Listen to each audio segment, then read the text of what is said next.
Sebentar lagi kita akan kedatangan tamu.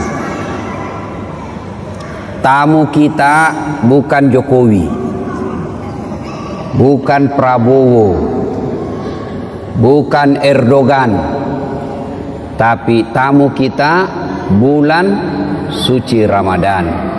Tanggal berapa orang puasa? Tanggal berapa? Tanggal berapa? Loh, bet orang-orang di Batam ya. Kecil suaranya. Tanggal berapa? 6. 6 atau 5? Hah? Nah, itulah orang Indonesia. Bingung kita, Pak. Satu Ramadan bingung. Ada yang bilang tanggal 5, ada tanggal 6. Tapi satu Muharram sama semua. Ya. Nah, kita akan kedatangan tamu namanya bulan suci Ramadan. Ibuku di kampung, kalau dia mau kedatangan tamu, maka dia segera berbenah diri. Rumah dipel, spraynya diganti, gorden diganti, bahkan menu makanan pun lain dari biasa. Bahkan dia bilang, potong kuah ayam, ada tamu mau datang. Coba, Masya Allah. Memang begitu mestinya kita dalam menyambut tamu, memuliakan tamu kita. Nah, insya Allah dalam hitungan beberapa hari lagi kita akan kedatangan tamu, yaitu bulan suci Ramadan. Bulan suci Ramadan ini banyak sekali namanya. 1. Bulan puasa. 2. Bulan penuh ampunan. 3. Bulan penuh rahmat. 4. Bulan dilipat gandakan segala kebaikan. 5. Bulan ada di dalamnya bulan yang lebih mulia, satu malam lebih mulia daripada 1000 bulan. Banyak macam, subhanallah, banyak sekali nama-nama bulan suci Ramadan ini. Nah, untuk menyambut bulan suci Ramadan ini, apa yang mesti kita lakukan dan apa yang kita lakukan di bulan suci Ramadan? Apa yang perlu kita lakukan, persiapkan. Zaman saya dulu masih sekolah, itu kalau di Makassar kalau mau bulan Ramadan ada yang disebut minggu terakhir. Minggu terakhir itu dia senang-senang. Dia pergi ke pantai, tenggelam, terakhir betul. Ya. Ada yang ngambil band. Ya. Elektron, nyanyi-nyanyi, bakar jagung, macam-macam. Tapi alhamdulillah lambat laun mulai hilang itu. Maka anak-anak milenial sekarang dia gantilah dengan istilah tarhib Ramadan, menyambut bulan suci Ramadan. Cuma saya kalau ceramah ini terganggu konsentrasiku kalau banyak anak-anak lari-lari. Duduk, lari-lari sana. Itu bedanya orang Kristen. Itu orang Nasrani kalau dibawa anaknya ke gereja, dikasih duduk itu di sampingnya. Duduk kau nak, dengar itu pastor pendeta ceramah, khotbah. Kalau kita, duduk. Ada bilang mamanya, pi aku main nak. Pergi gila main itu anaknya. Dan begitu ditanya siapa anak itu, tidak ada yang mau ngakui, malu diakui anaknya. Ya, Bapak, saudara-saudara sekalian, apa yang perlu kita lakukan menyambut bulan suci Ramadan ini? Yang pertama, kita harus mempersiapkan diri secara fisik. Kenapa? Ramadan itu, puasa itu puasa fisik. Puasa itu ibadah fisik. Tidak bisa orang puasa kalau sakit. Iya toh? Maka harus persiapkan fisiknya. Latihan dulu. Orang kalau main bola kan latihan dulu, bos. Mau main futsal tidak langsung masuk, main bola langsung tidak. Kenapa? Keram kau punya otot, bisa jadi cedera ototnya. Maka ada pemanasannya dulu. Apa pemanasan sebelum masuk bulan suci Ramadan? Maka dimulai dengan apa? Kita puasa Senin Kamis dulu. Memulai dengan puasa-puasa sunnah. Supaya masuk Ramadan tidak kaget perutnya. Kenapa? Dia sudah terbiasa mulai latihan. Maka persiapkan fisik dulu. Yang berikutnya, selain fisik kita persiapkan apa? Ilmunya. Datang di sini, datang pengajian-pengajian begini. Maka adik-adik sekalian, bacalah ilmu, baca kitab. Supaya apa? Masuk Ramadan kita tidak bingung. Adik-adik remaja, belajar fikih, belajar mana yang memakruhkan puasa, mana sunnah-sunnah yang lebih bagus, mana yang mengurangi pahala, puasanya tetap sah tapi kurang pahalanya. Bagaimana hukumnya mimpi basah ketika siang hari? Ini banyak-banyak saya lihat anak-anak milenial. Anak-anak SMA tuh, Ustaz, bagaimana hukumnya kalau kita lagi puasa siang hari mimpi basah? Ada tuh mimpi basah kalau siang tuh? Iya. Nah, puasanya sah dengan catatan begitu bangun langsung pergi mandi. Bangun langsung mandi. Kalau mimpi. Kalau kreatif sendiri batal. Batal puasamu bosnya. Nah, itu harus ditahu semua itu. Termasuk bapak-bapak. Ada yang tanya, Ustaz, ternyata kalau malam boleh berhubungan suami istri. Ya boleh selama itu kau nikah. Halal. Yang tidak boleh siang. Selesai sholat subuh sampai maghrib jangan kau coba-coba. Kalau kau coba dekat-dekat istri dan kau offside, kartu merah. Apa dendanya? Puasa kau 60 hari berturut-turut. 60 hari berturut-turut. Kalau malam boleh. Maghrib sampai subuh boleh. Tiba-tiba ada bapak-bapak bilang, Ustaz, kalau malam betul boleh? Boleh. Masya Allah Ustaz, saya sudah 5 tahun biar malam tidak juga. Nah, kadongok kok. Makanya belajar bos. Ya, nah, itu semua penting kita ketahui. Ustaz, bagaimana kalau menelan ludah pada saat puasa? Itu waktu kecil kan kita bilang kalau menelan ludah batal. Akhirnya kita meludah terus. Kering tenggorokan. Boleh kalau ludah, biar kau kasih keluar lagi, masuk lagi, keluar lagi, masuk. Boleh. Yang penting kau tidak tambah. Misalnya begini, tambah. Batal itu bos. Kalau yang di dalam tenggorokanmu keluar masuk, boleh. Yang penting kau tidak jijik. Keluar lagi. Nah, boleh kalau itu. Ya. Bagaimana kalau sikat gigi di bulan suci Ramadan? Boleh. Boleh. Yang penting jangan kau telan air. Pura-pura sikat gigi. Mamamu bisa kau tipu, tapi Tuhan Maha tahu. Dia kalau Ramadan dia kumur-kumur, 3 kali masuk, 1 yang keluar. Berarti dia korupsi 2 ini. Itu harus tahu ilmunya, semua harus kita tahu. Bapak-bapak, ini ibu-ibu yang pengantin baru, harus tahu ilmunya, mandi junub. Ada yang bilang, Ustaz, katanya kalau Ramadan mandi junub, begitu selesai harus mandi junub. Begitu selesai hubungan suami istri mandi junub. Tidak. Tidak harus ketika selesai. Nanti mau sholat subuh baru mandi junub. Bukan puasa yang mewajibkan kita mandi junub, tapi sholat subuh yang mewajibkan bapak mandi junub. Ada orang dia bilang begitu selesai mandi. Sebelah capekku itu bos. Ku pengantin baru. Sudah buka begitu. Mandi kok. Masih baik itu kalau jam 8. Pulang tarawih begitu lagi. Mandi kok lagi. 2 kali mau mandi. Sekalinya mau tidur jam 11 begitu. Mandi lagi. Bangun jam 2 begitu. Mandi lagi. Sekalinya mau makan sahur begitu. Mandi lagi. 5 kali mandi 1 malam. Mesek kok bos. Jadi kapan mandinya? Episode terakhir. Nah, ada juga kalau misalnya cuma ya kok ketawa anak muda, ini urusan orang tua. Nah, ada juga yang misalnya malam, misalnya jam 11 mau tidur. Ya. Kapan mandinya? Apakah sebelum makan sahur? Jadi kalau bapak makan sahurnya jam 2, apakah mandinya sebelum jam 2? Tidak. Bukan makan sahur yang mewajibkan bapak mandi junub. Tapi kapan?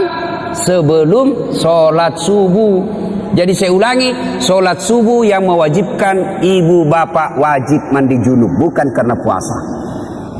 Itu harus ditahu semua. Maka sebelum masuk puasa, belajar. Ya. Nah, persiapan secara fisik, kemudian persiapan ilmu, mendatangi majelis-majelis, mendatangi kajian-kajian. Tidak ada kajian, maka silakan googling, cari kok di YouTube, ceramah-ceramah, cari kalau ada perbedaan pendapat, bandingkan lagi. Menurut Ustadz Abdul Somad ini, menurut Adi Hidayat ini, menurut Khalid Basalama begini. Sudah itu, yang penting kau ikhtiar, sudah berusaha mencari ilmu, kau ragu, ikhtiar, salatlah, minta petunjuk dan hidayah dari Allah. Sudah itu, hakul yakin, jangan lagi ragu. Ini sekarang kan sudah banyak ustadz-ustadz kondang kok. Iya toh? Nah, cuma jamaah sekarang bukannya mengamalkan ceramahnya Pak Ustadz, dia jadi yuri. Dia menjadi tim penilai. Wah, kalau ini ceramah bagus, kalau ini bikin ngantuk, kalau ini jelek, kalau ini. Memangnya kau menjadi festival penceramah? Amalkan ilmunya orang, bukan membanding-bandingkan. Ya. Nah, sebelum masuk Ramadan. Berikutnya lagi, sebelum masuk Ramadan, apa yang perlu kita lakukan? Cari musuhmu. Cari bombe. Apa sih? Yang kau tidak bertutur sapa. Musuh. Gara-gara pilpres. Satu dukung Jokowi, satu dukung Prabowo. Bertengkar di grup. Akhirnya ketemu ndak baku sapa. Assalamualaikum, dia tahu kalau saya tunda dulu salamku deh, karena nanti saya baku hadapan, nanti selesai baru assalamualaikum. Padahal duduk samping. Selama masih musuhan, minta maaf. Kalau bapak masih musuhan masuk Ramadan, sah puasanya, tapi sayang amal-amal Ramadannya tidak dicatat. Nanti dicatat di buku amalnya setelah dia baikan sama musuhnya, termasuk yang suami istri. Itu di Sulawesi ada orang bertengkar sama istrinya gara-gara beda capres. Ya, ibu, bapak-bapak yang pernah sakiti istri minta maaf. Minta maaf sebelum masuk Ramadan. Bagaimana cara minta maafnya? Jabat tangannya, senyum, pandang matanya, jangan jabat tangan. Oh, senyum kok bos. Ada orang jabat tangan menakutkan matanya. Oh ya, kok tidak ikhlas itu senyum. Sudah itu apa? Salawat kepada Nabi. Allahumma shalli ala sayyidina Muhammad wa ala sayyidina Muhammad. Berikutnya sebut judulnya dosa. Bu, maafkan saya bu. Kata istrinya, kenapa pak? Apa judulnya? Nggak enak saya ngomong sama kau ibu. Sebut, kata Ustaz Dasar harus sebut. Nggak enak. Betul kau nggak apa-apa? Nggak apa-apa pak. Apa? Mohon maaf ibu, saya pernah selingkuh. Dia bilang istrinya, nggak apa-apa bang, saya maafkan. Memang begitulah makhluk biasa, namanya manusia. Kadang-kala kita hilap. Saya maafkan bang, karena 2 bulan yang lalu saya juga selingkuh. Ya, nah selain itu Bapak Ibu sekalian, maka selain ya, pertama persiapkan ilmu, persiapkan fisik, bersilaturahim. Itu yang kita lakukan. Nah, masuk Ramadan, maka yang harus banyak kita lakukan, pertama banyak-banyaklah berdoa. Doa kadangkala tidak diijabah gara-gara apa? Kita tidak tahu etika dan tata cara dalam berdoa. Kita harus tahu apa penyebabnya doa cepat diijabah. Saya ingin menceritakan sebuah kisah yang pernah dituturkan oleh Rasulullah Muhammad SAW. Abdullah bin Umar berkisah. Abdullah bin Umar ini anaknya Umar bin Khattab. Dia bercerita, Abdullah bin Umar, suatu kali kami mendengar Rasulullah SAW berkisah bahwa ada 3 orang pemuda melakukan musafir, perjalanan jauh. Tiba waktu malam, maka mereka mencari penginapan, tidak ada rumah. Maka mereka nginap di dalam gua. Tahu gua? Tahu gua, Dek? Tahu? Nah, itu batu lubang dalam gunung. Masuklah mereka bertiga, karena waktu itu tidak ada hotel. Masuk bertiga. Begitu mereka tidur, bangun. Saat bangun, didapatinya pintu gua sudah tertutup oleh batu. Jadi anggaplah ini, ya anggap. Ini mulut gua tertutup batu. Mereka bangun, Masya Allah. Inna lillahi wa inna ilaihi rajiun. Tertutup pintu. Dia dorong, tidak bisa terbuka. Dorong lagi, tidak bisa terbuka. Akhirnya satu di antara mereka berkata, ayo kita minta pertolongan Allah. Bagaimana caranya? Mari kita berdoa. Majulah orang pertama berdoa. Ya Allah, saya pernah mengurusi ibu saya. Saya bekerja di pasar. Setiap hari, jika masuk waktu siang, waktu duhur, saya balik ke rumah saya dari pasar, jalan kaki berkilo-kilometer. Saya suapi ibu saya makan. Saya tuntun ibu saya makan. Selesai saya beri makan, saya kasih pakaian yang rapi. Lalu saya tuntun sholat duhur. Selesai semuanya, selesai makan, selesai sholat duhur, saya balik lagi ke pasar, mengurus dagangan saya. Tiap hari aku lakukan itu, ya Allah. Ya Allah, sambil dia kenang kebaikannya ini, dia berdoa kepada Allah. Ya Allah, jika mengurus orang tua, melayani ibu saya adalah kebaikan di sisimu, dan engkau merasa pantas membalasnya, maka saya mohon kepadamu, ya Allah, kabulkan doaku, bukalah pintu gua ini. Tiba-tiba pintu gua bergerak, terbuka, belum, hanya geser sedikit, tapi belum bisa dilalui manusia. Selesai berdoa, dia tunjuk orang kedua. Mas bro, kau lagi berdoa. Maju orang kedua berdoa. Ya Allah, saya pernah mencintai seorang perempuan yang tak lain adalah sepupuku sendiri. Saya sangat menyayanginya. Aku ingin sekali bersamanya. Dan dua satu ketika datanglah perempuan ini meminta tolong kepadaku. Mas, tolonglah saya, pinjami duitmu. Saya butuh sekali duit. Katanya ini anak muda, boleh saya pinjami kamu, tapi dengan catatan temani saya tidur satu malam. Bagaimana caranya? Aku bukan muhrim. Terserah. Mau kau saya bantu? Itu. Kalau kau tidak mau, tidak usah. Saya tidak pinjami kau. Karena butuh sekali ini perempuan. Akhirnya oke, saya terima persyaratannya. Maka ketemulah mereka di tempat yang mereka telah sepakati, pada jam yang mereka telah sepakati. Datanglah ini perempuan, mulai dengan berpakaian cantik sampai telanjang bulat. Telanjang bulat, bukan telanjang segitiga, telanjang bulat. Saya tidak tahu juga, jangan kau tanya saya kenapa disebut telanjang bulat. Saya juga tidak tahu kenapa, karena memang sudah begitu sejak lahir. Ditanya saya, kenapa orang tidak bilang telanjang segitiga ya? Telanjang segi empat atau telanjang persegi empat, telanjang bulat. Tidak tahu kenapa. Jangan kau tanya saya tidak tahu jawabannya. Dia sudah telanjang bulat ini perempuan. Ini laki-laki sudah mau mendatanginya. Tiba-tiba laki-laki ini seolah-olah melihat rambu lalu lintas. Huruf P silang warna merah. Dilarang parkir. Oh, tidak jadi ini laki-laki. Astagfirullah. Dia tinggal, dia palingkan pandangan.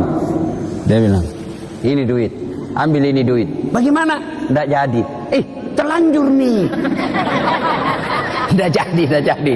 Jadi, kau tidak usah utang, ambil saja ini duit. Saya bantu kau lillahi ta'ala. Kira-kira kalau kau bos, tak kalah nih deh. Masya Allah. Dia tinggalkan sambil mengenang kebaikannya itu. Lalu dia berdoa kepada Allah, ya Allah, jika pada saat itu saya mampu mengendalikan diri, saya tidak berzina padahal dia sudah di depan mata saya tidak berzina karena saya takut kepadamu, ya Allah. Jika itu adalah kebaikan di sisimu, saya mohon kepadamu, ya Allah, kabulkan doaku, bukalah pintu ini. Akhirnya bergetar lagi tuh pintu gua, tapi belum bisa dilewati. Maju orang ketiga. Kau yang terakhir. Majulah orang ketiga. Ya Allah, saya pernah punya pegawai. Sebelum dia gajian, dia pergi merantau.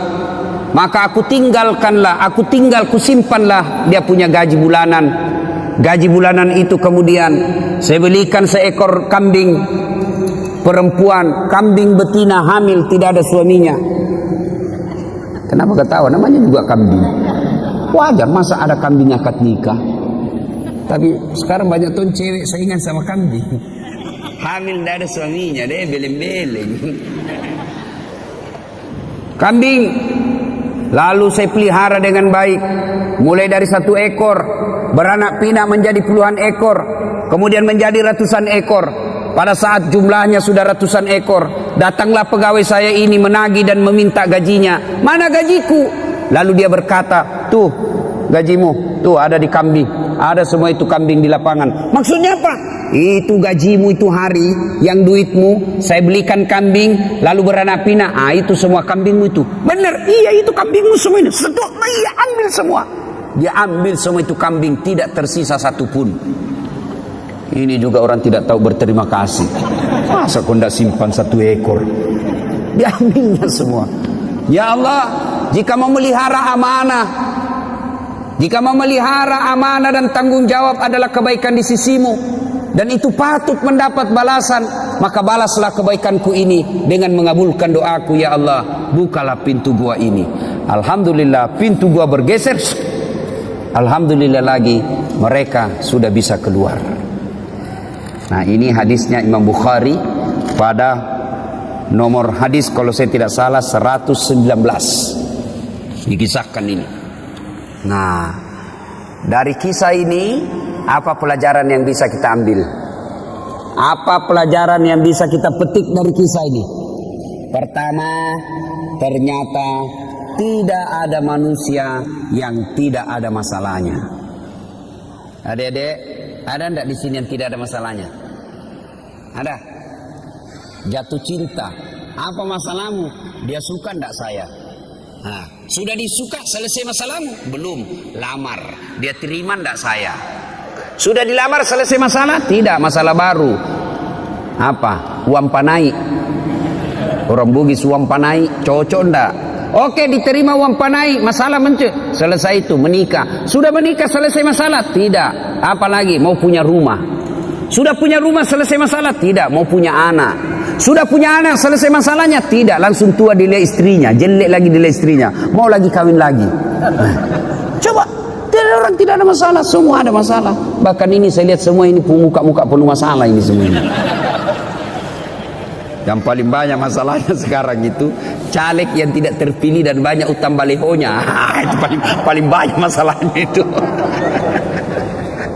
Ayo, tidak ada orang tidak ada masalahnya. Semua punya masalah.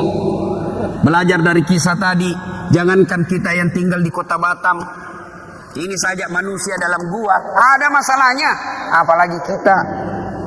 Jangankan kita yang banyak dosa dan kesalahan, yang hampir tiap hari punya dosa, hampir tiap hari punya maksiat. Nabi dan Rasul tidak ada dosanya itu Nabi Muhammad. Apa tidak punya masalah? Penuh dengan masalah hidup beliau. Rentetan masalah dan masalah. Masih 6 bulan sudah lahir, belum lahir sudah meninggal wafatnya. Wafat bapaknya, baru 3 hari diambil ibu susunya Halimatus Sa'diyah. 4 tahun bersama ibu susu kembali ke ibunya. Baru 2 tahun bersama ibunya, meninggal pula ibunya ketika usia 6 tahun. Diambil oleh kakeknya, baru 2 tahun bersama kakeknya, meninggal pula kakeknya, diambil oleh pamannya. Usia 12 tahun mereka, Rasulullah sudah mulai berperang. Ikut perang, bukan perang agama tapi perang kelompok. Usia 16 tahun mulai berdagang bersama paman beliau. Jalan kaki naik unta ke Syam. Penuh dengan masalah. Di Mekah diusir dari kampungnya. Siapa yang mengusirnya Nabi? Bukan orang lain. Siapa yang mengusirnya? Pamannya sendiri. Nabi saja penuh dengan masalah.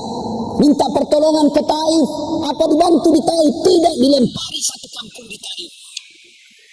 Nabi penuh dengan masalah. Apalagi kita. Kalau begitu, bukan masalah kita. Masalah kita adalah bagaimana mengatasi masalah. Itu. Kalau Nabi ada masalahnya, beliau ambil wudhu, sholat, hajat, minta pertolongan kepada Allah. Kita ada masalah, ambil HP, update status, berdoa di Twitter, berdoa di Facebook. Sedikit-sedikit, ya Allah lindungilah suamiku, ya Allah murahkan rezekiku. Update status lagi, ya Allah halalkan segala usahaku. Sibuknya itu Tuhan membaca statusmu. Berdoa di status, bos. Berdoa di atas sajadah selesai sholat. Maka adik-adik ketika ada masalah, diajarkan adik dari kisah ini, semua ada masalah. Tidak ada manusia yang tidak ada masalahnya. Kamu pikir Ustadz tidak ada masalahnya? Ustadz juga banyak masalahnya. Satu hari dikasih 5 ceramah, masalah itu juga. Capek orang, bos. Coba. Kadang-kala datang capek kita, selesai ceramah disuruh lagi selfie. Selfie sudah selfie lagi. Orang sudah keringatan, capek, selfie. Disuruh senyum, orang capek ini. Coba. Semua orang punya masalah. Tidak ada orang tidak punya masalah. Semua orang punya masalah. Alhamdulillah. Allah cuma minta sabar, sempurnakan sholat. Ya. Ada masalah, ngadulah kepada Allah, berdoalah kepada Allah. Ya. Belajar lagi dari kisah ini. Ternyata dalam berdoa boleh menyebut kebaikan. Dalam berdoa ibu boleh menyebut kebaikan, tapi bukan menyebut kebaikan kepada manusia, tapi menyebut kebaikan kepada Allah. Yang berdosa yang tidak boleh, bapak cerita ke tetangga, kau tahu Dasat Latif itu dari Makassar, itu jadi ustadz saya kasih sekolah itu dari SD sampai SMP. Saya lihat itu dia tidak ada papanya, saya yang kasih sekolah, tidak jadi manusia itu kalau bukan saya. Tidak boleh begitu, tidak boleh. Tapi menyebut kebaikan kepada Allah ketika berdoa boleh. Ya Allah, saya pernah ngurus anak yatim piatu, sepupu saya sekolahkan mulai dari SD, SMP, SMA, kuliah, lalu aku nikahkan dengan wanita baik-baik, lalu dia sekarang sudah menjadi orang yang berhasil. Jika itu adalah kebaikan di sisimu ya Allah, kabulkan doaku ya Allah, murahkan rezekiku ya Allah. Boleh. Ya Allah, saya pernah mencintai seorang wanita ya Allah, aku sangat mencintainya, aku sangat menyukainya, dia pun mau sama saya, tapi mau muntah lihat saya. Nah, boleh menyebut kebaikan-kebaikan, boleh. Ya. Yang ketiga, hikmah dari kisah ini. Ternyata yang bisa menyebabkan doa cepat diijabah Allah, cepat dikabulkan Allah, satu, birrul walidain, berbuat baiklah kepada kedua orang tua. Ini adik-adiknya kan banyak semua ini ya. Siapa yang masih hidup orang tuanya? Angkat tangan. Yo. Yang sudah tidak ada satu? Yang tidak ada dua-duanya? Coba bapak yang masih ada orang tuanya, mau cepat dikabulkan doa, urus orang tua dengan baik. Adik-adik mau cepat kerja yang baik, tidak usah kau cari muka sama pejabat, kau sudah punya muka itu. Ada kan orang suka sekali cari muka. Siap. Apa siap? Lebih kau cari muka sama orang tua Allah. Dengan cara apa? Cari muka pada Allah dengan cara apa? Muliakan orang tuamu. Muliakan orang tua. Itulah sumber berkah. Banyak diantara kita cari berkah ke guru, cium tangan ulama, datang ke makam ini, ziarah ke makam ini. Lalu ibumu di rumah kau tidak urus, gimana mau baik hidupmu? Ada tidak orang yang mencintai kita seperti cintanya orang tua? Ada tidak orang yang sayang kepada kita melebihi cintanya orang tua? Tidak ada. Inilah orang tua yang sangat mencintai kita. Adik-adik, saya tanya ibu, Bu, ada ndak orang mau kerja 24 jam tidak digaji? Ada? Siapa? Ibumu. Itulah orang tua, kerja 24 jam ngurus kita, ndak pernah minta digaji, malah dia yang kasih kita duit. Itulah orang tua. Kalau ada anak-anak kurang ajar, sekali-kali kau lihat itu ibu hamil. Lihat itu ibu hamil. Menderita itu ibu hamil, kasihan. Jalannya aja itu.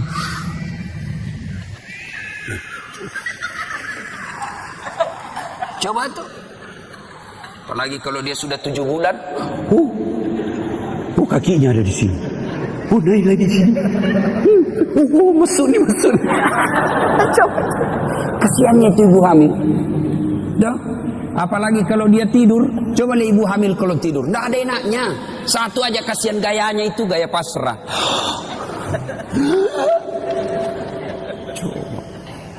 Ya Bu ya. Apalagi kalau melahirkan. Ibu pernah bayangkan, masih ingat waktu melahirkan Bu? Masih. Ada ibu-ibu melahirkan senyum. Mentang-mentang dia artis, keluar kok nak.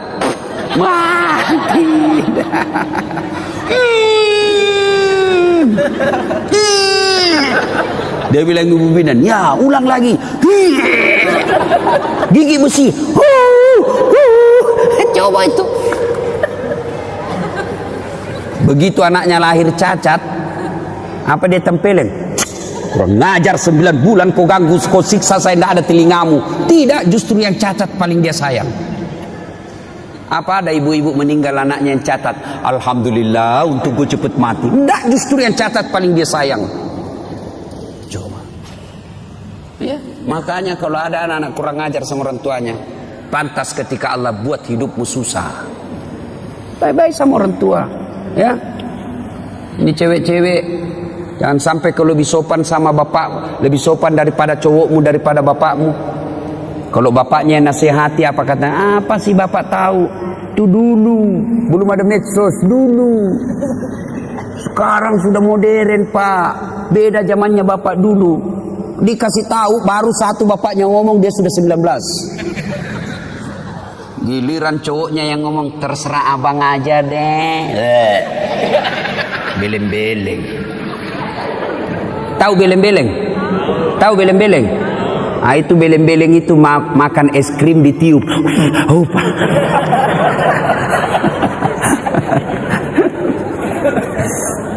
Iya. Berbuat baiklah sama orang tua. Adik-adik, bagaimana cara berbuat baik sama orang tua? Satu, suara tidak boleh lebih keras dari ibu. Itu jelas, itu protapnya. Dalam Quran sudah jelas sekali protapnya. Imma yablughanna indakal kibra ahaduhuma au kilahuma fala takul lahuma uf wala tanharhuma wa kullahuma qaulan karima. Itu sudah ada dalam Quran itu. Jangan kau berkata, sakit hatiku Ustaz. Berapa sakit hatimu dibanding sakitnya melahirkan? Ada kan anak-anak kasihan itu, siapa yang besarkan? Neneknya. Sejak lahir ditinggal sama ibunya. Ibunya pergi menikah lagi, bapaknya menikah lagi. Akhirnya ini anak dibesarkan oleh neneknya, disekolahkan dengan baik, dapat kerja yang baik, ternyata baru pulang ibunya. Ibunya gagal pernikahan keduanya, bapaknya pun demikian. Lalu datanglah ini orang tua ke anaknya yang tidak pernah diurusnya. Ini anaknya marah. Apa bapak saya, dia terima beres, ibu saya tidak pernah diurus. Biar kau kasih haji ibumu 2 kali. Kau belikan ibumu 1 kilo emas.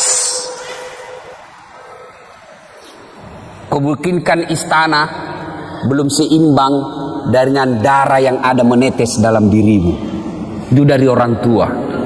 Ya, jadi tidak ada jalan itu mau melawan orang tua. Belajar dari kisahnya Ibrahim alaihissalam. Ibrahim alaihissalam dapat, siapa namanya bapaknya Ibrahim? Siapa? Azor. Dia nyembah berhala. Ibrahim mau ribut sama bapaknya, mau lawan bapaknya. Apa kata Ibrahim? Kata Allah, sadar kau Ibrahim, bapakmu itu, tapi dia nyembah berhala ya Allah. Allah berfirman, bagaimanapun dia bapakmu, jangan kau lawan bapakmu. Ya? Jadi, agar doa cepat diijabah Allah, birrul walidain. Berbuat baiklah kepada kedua orang tua. Adik-adik, saya menganjurkan pulang ini cium tangan orang tua. Kalau saya bukan cuma tangan, kakinya ibu saya cium. Ya, kalau mau berkah hidup bos, sudah muliakan orang tuamu. Allah yang ngurus kamu, bisa beli mobil, bisa punya rumah, berapa istri yang baik. Caranya apa? Birrul walidain, berbuat baiklah kepada kedua orang tua. Yang kedua, yang menyebab doa cepat diijabah Allah adalah menghindari dosa dan maksiat. Bagi kita laki-laki, dosa yang paling besar itu apa? Dosa perempuan. Tapi ini perempuan, tolong kami kerjasama. Ya, kami ini laki-laki jaga mata, tolong kalian jaga akhlak. Biar kami setengah mati jaga mata, kalau kalian gentayangan susah. Masa kita mau jalan begini terus? Oh, ada paha, ada dada, ya pasti dia dilihat barang bagus bos. Tapi jangan kok aniaya kami. Saya ini paling kasihan saya itu kalau di Makassar. Saya keluar rumah sholat duha dulu, berdoa dulu, zikir dulu. Baru 10 menit keluar dari rumah di jalan, habis saya punya zikir. Sebelah kanan dada, balik ke kiri paha, di depan kita dada, balik ke belakang pantat. Waduh, habis. Dia bilang orang, kenapa kau lihat Ustaz? Pasti dilihat, barang bagus bos. Makanya jangan, kata Nabi, jangan gara-gara perbuatanmu orang berdosa. Ya, kita ini dosa yang paling gampang membuat kita masuk neraka, mata. Itu ini yang paling gampang masuk neraka kita. Tadi lihat tiba-tiba kita sikir. Tiba-tiba lihat cewek, ada cewek cantik. Kelihatan pahanya.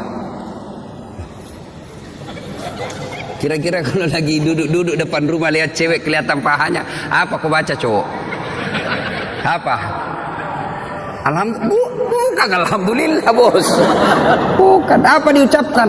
Subhanallah, maha suci Allah yang telah menciptakan keindahan itu. Bukan itu paha dipuji, tapi Allah dipuji karena dia ciptakan itu paha indah. Maha suci Allah yang telah menciptakan keindahan itu. Itu pahala. Orang Bugis bilang dalemak galendrong. Rezekimu itu bos. Kapan batasnya? Batasnya kedipan. Begitu berkedip, istighfar, palingkan pandangan. Astagfirullah. Jangan juga setelah kau tahan kedipannya. Pas berkedip dia bilang astagfirullah. Tapi matanya tidak dipalingkan. Astagfirullah. Astagfirullah. Bukan begitu. Ya, jelas ya. Menghindari maksiat, menghindari dosa. Dan dosa buat kita ini anak muda, yang paling besar peluang kita berdosa adalah zina. Perempuan. Makanya adik-adik sekalian yang sudah sarjana atau sudah tidak punya cita-cita untuk kuliah, tamat SMA, dan kau sudah mulai pintar berdewasa mencari-cari nafkah, segeralah menikah. Tidak usah khawatir, rezeki Allah yang ngatur. Nah, menghindari maksiat, menghindari dosa. Dan yang ketiga yang membuat doa kita cepat diijabah Allah adalah memelihara amanah. Amanah tidak mesti jabatan. Ini kita semua ada amanah kita. Tanggung jawab kita ada. Ibu bapak orang tua tanggung jawabnya apa? Ngurus anak. Ketua RT amanahnya apa? Ngurus rukun tetangga. Caleg amanahnya apa? Suara rakyat. Itu semua amanah. Orang yang memelihara amanah maka akan mengabulkan, akan menyebabkan cepat doanya dikabulkan Allah. Saya bukan caleg Ustadz, anggota DPR bukan, ketua RT bukan, ketua organisasi bukan. Apa amanah yang Allah berikan kepada kita? Amanah yang Allah berikan kepada kita adalah anggota tubuh. Ini semua nanti akan ditanya. Mata kita akan ditanya, tangan kita akan ditanya, kaki kita akan ditanya. Dalam Al-Quran kan Allah jelaskan, Bismillahirrahmanirrahim, Al-yawma nakhtimu ala afwahihim wa tukallimuna aydihim wa tashhadu arjuluhum bima kanu yaksibun. Tangan kita akan bicara, mulut kita akan bicara, kulit kita akan bicara atas segala nikmat. Nikmat itu amanah yang Allah berikan kepada kita. Mata ini amanah yang Allah berikan, maka jangan dipergunakan kecuali yang bermanfaat. Cara membersihkan anggota tubuh dari dosa. Anggota tubuh ini dibersihkan dari dosa dan kesalahan. Bagaimana caranya? Salah satu caranya ketika wudu. Berapa kali minimal kita wudu? Berapa kali minimal wudu ibu? Berapa? Minimal 5 kali. Sholat 5 waktu. Maka Nabi mengajarkan setiap wudu kau doa. Mulai dibasuh tangan, jari-jari mulai. Itu sudah diajarkan doa. Ya Allah, ampuni dosa yang telah dilakukan tangan saya. Tangan kanan jari-jarinya masuk, jari-jari kiri masuk. Yang panjang kukunya hati-hati, bisa masuk setan di situ. Sambil berdoa, ya Allah, ampuni dosa yang telah dilakukan tangan saya. Apa dosa tangan? Orang Makassar bilang kokbi. Apa kokbi? Colek. Teman SMA dicolek. Coleknya dengan nafsu. Bisa itu dibedakan bos, colek teman dengan colek syahwat. Kalau colek teman sedikit saja dia nih. Kalau colek nafsu pak 5 jari. Nah itu colek nafsu itu. Itu ada yang berdosa begitu, maka kita minta ya Allah ampuni dosa yang telah dilakukan oleh tangan saya. Lalu dibasuh lagi mulut, kita berdoa lagi, ya Allah ampuni dosa yang telah dilakukan mulut saya. Disunnahkan masukkan jari-jari, syukur-syukur kalau bisa sikat gigi. Ya Allah ampuni dosa yang telah dilakukan mulut saya. Apa dosanya mulut? Gosip. Nah ini aslinya ini perempuan. Atau ada laki-laki tukang gosip? kelainan jenis kelamin kok itu. Kalau perempuan memang fitrahnya itu tukang gosip. Gini duduk-duduk begini damai tapi gersang. Dia enggak, tapi matanya itu sinis. Nah, itu. Ya. Nah, dibasuh lagi hidung. Basuh hidung dimasukin, sunnah itu. Masukin air sedikit. Baru keluarin. Nah. Baca, ya Allah, ampuni dosa yang telah dilakukan hidung saya. Apa dosanya hidung? Nah, kau lebih tahu lah. Mencium yang bukan landasannya. Sudah itu, membasuh wajah. Nah, ini yang paling banyak. Ya Allah, ampuni dosa yang telah dilakukan oleh mata saya dan putihkanlah wajah saya di padang mahsyar kelak. Nah, apa dosa mata? Ngintip. Nah, itu dosa. Maka kita minta ampuni dosa yang telah dilakukan mata saya dan putihkanlah wajah saya di padang mahsyar kelak. Salah satu tanda umatnya Rasulullah nanti di akhirat, wajahnya bercahaya ibarat bulan. Nah, sudah itu dibasuh lengan. Ini yang paling banyak kita salah. Basuh lengan sunnahnya dari jari ke siku. Iya toh, berarti prakteknya begini kan? Tapi yang kita praktek apa? Siku ke jari, buka keran.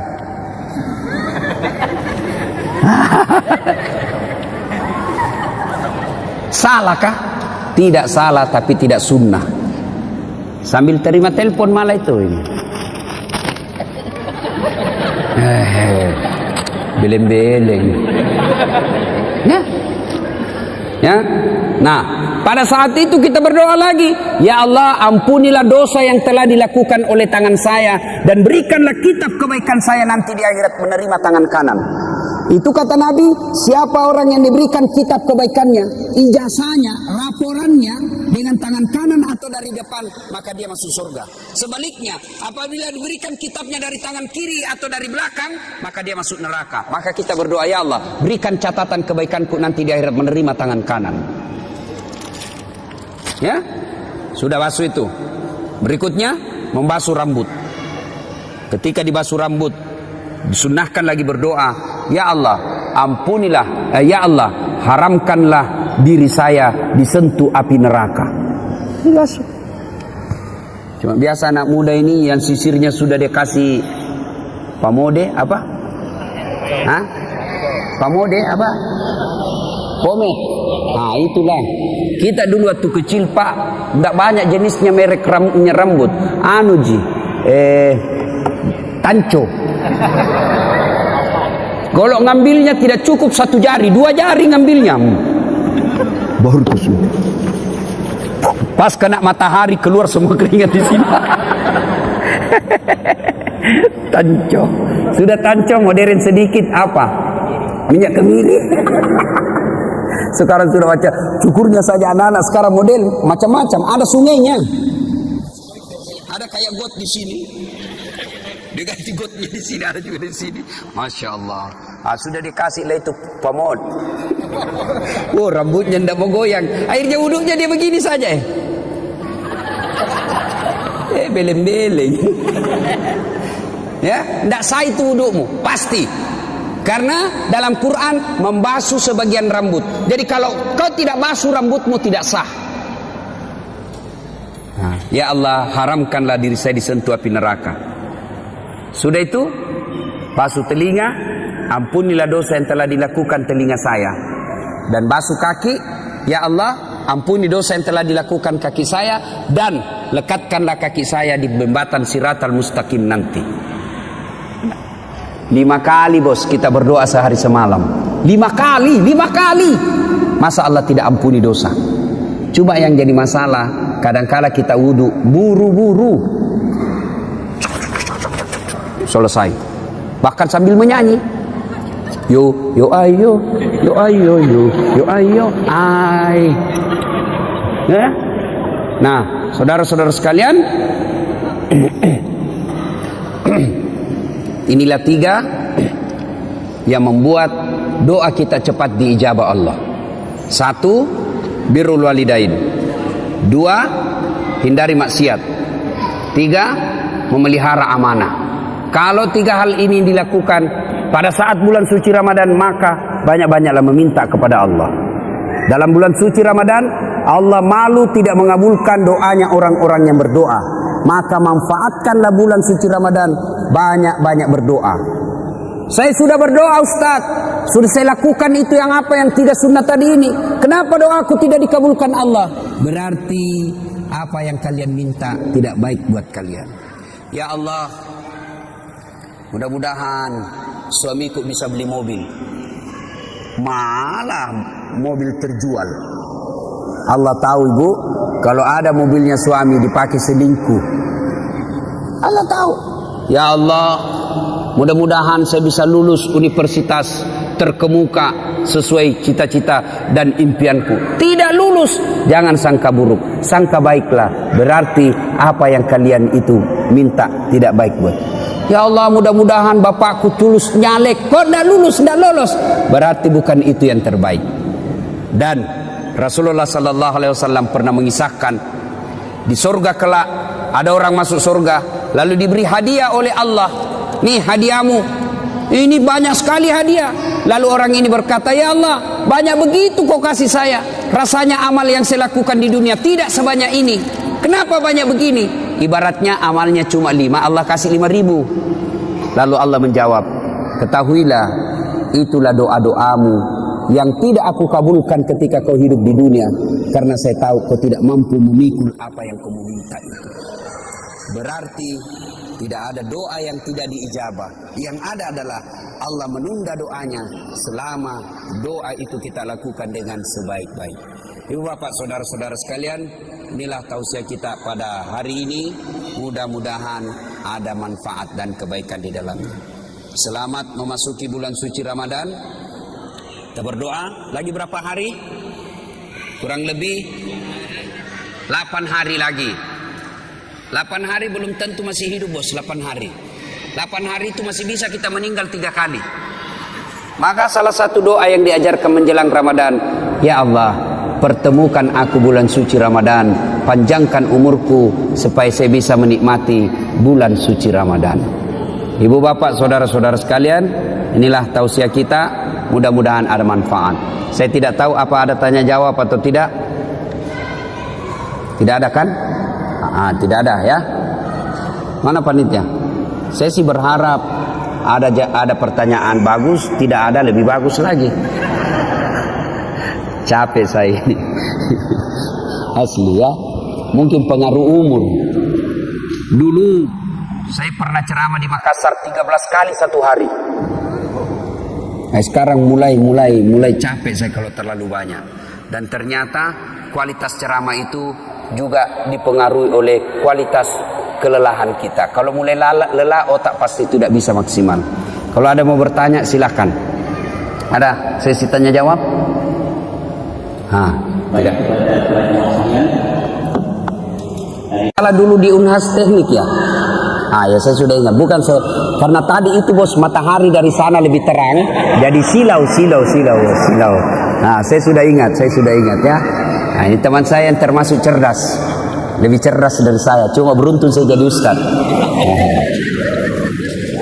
Ya, dulu waktu saya SD kecil pak, kecil memang kecil. Sampai sekarang masih kecil.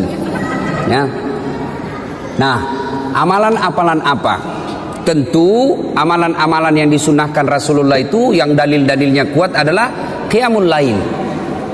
Apa itu? Salat malam.